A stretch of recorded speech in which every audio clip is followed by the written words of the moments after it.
Hey, what's up, everybody? Robert Fedoruk here. I know I'm a couple days late for International Women's Day, but better late than never, right? And I've been thinking a long time about some of the women that I've worked with and worked for in my career, and how incomplete my career would be, and how incomplete I would be unless I'd had those experiences.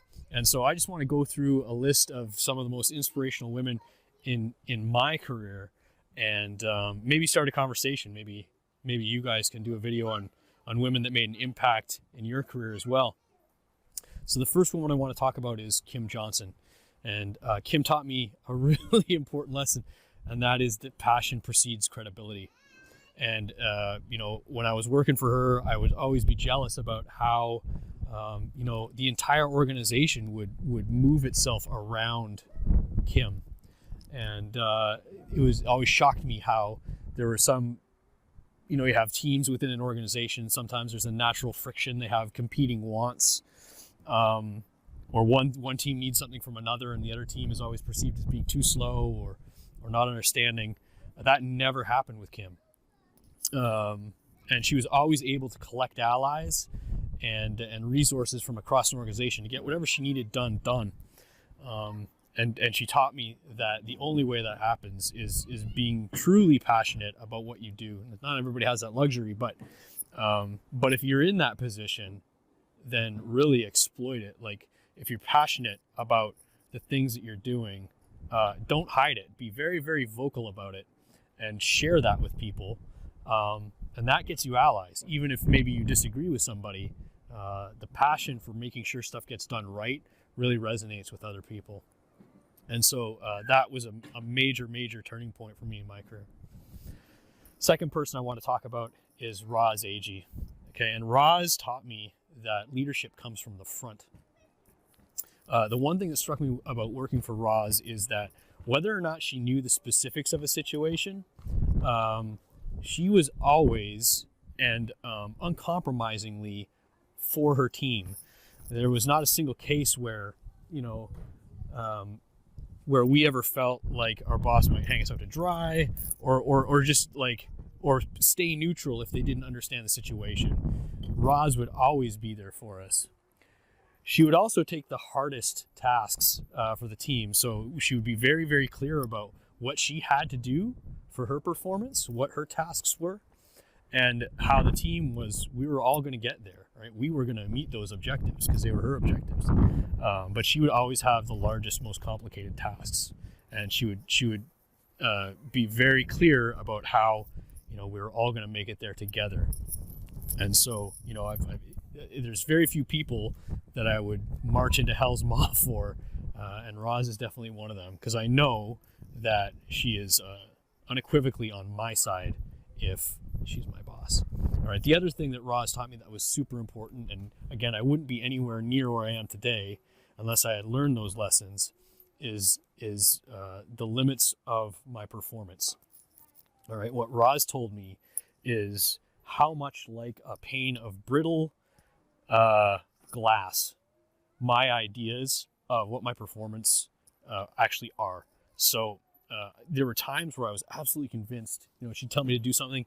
There's no way we could do that. There's just no way. I've sat and I've thought about it for hours and I'd already hit my limit. This is as far as we can go. And I'd talk to Roz and she would say, Robert, that's not good enough. I can't have reasons why not. What I need are options. And so I'd go back to my desk and I'd huff and puff. And sure enough, if I slept on it or maybe a couple hours, just take a breather, whatever, I'd come back and I'd have her the options that she'd need. And so she never let me simply rest. She never let me be satisfied with, there's nothing can be done. She'd always make me go to that extra level, like probably no other person has done in my career. So thank you, Roz, for that. The third person, who probably wouldn't expect this, but the third woman in leadership that I owe a lot of thanks to is a lady by the name of Deb Rogers. Now, what Deb taught me, very, very important lesson, I wish I had learned it 10 years earlier, is that you don't necessarily have to like your boss. Sometimes you just got to get it done. And for all the friction that we had interpersonally, what she taught me was Like sometimes you don't know the full picture. Sometimes it's not about you and what you think you want to do, right? Sometimes you don't want to do the tasks that are set out for you, but the leader is going to get it done anyway, and they need you to get it done with them. And so even though I chafed a little bit, I did try my best to get it done, and it took me a good long time to realize, not all situations are about me. Very few situations are about me. And that was a hard lesson to learn. Again, I wish I learned it earlier. And maybe Deb and I would have gotten along a lot better. All right, the fourth person I want to talk about is Pat Fuller. Pat Fuller is, if I can be blunt, the patron saint of getting shit done. All right, I have never met a person more capable to walk into any situation, anywhere, for any organization, and take on any task and get it done to completion. There is simply not a project that can't be done to completion on time, on budget, with Pat's leadership. All right, there's not a project that exists that can't be done without her. That can't be done with her. Okay, wait, did I get that right? Damn it. You know what I mean. Pat's the kind of woman who just walks in at the sea level when they say, this is what we need to get done. And by the next day, she's got it all broken down into a coherent project, all costed out, all time framed out. She knows exactly how she's going to get it done, and she gets it done extraordinarily well. And so every day I wake up and I look at a big thing that I got to get done, and honest to God, I sit there and I say, what would Pat do? There is no equal. And so Pat's been a really, really, really inspirational leader to me in my career. All right, the last leader I want to talk about is Farrell Hough at ServiceNow. A long time ago, I got the opportunity to meet Farrell, and I was at ServiceNow's headquarters, and she pulled me aside and asked me if she could get my opinion on a few of the initiatives she was doing with her teams. And I thought to myself,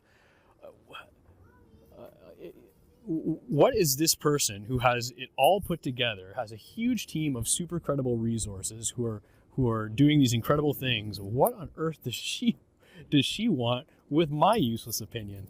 But she sat down, and I really felt like I was being listened to, like in a really deep level. I was really intensely being listened to, and the things that she has done at ServiceNow. Like I remember when she was just started there.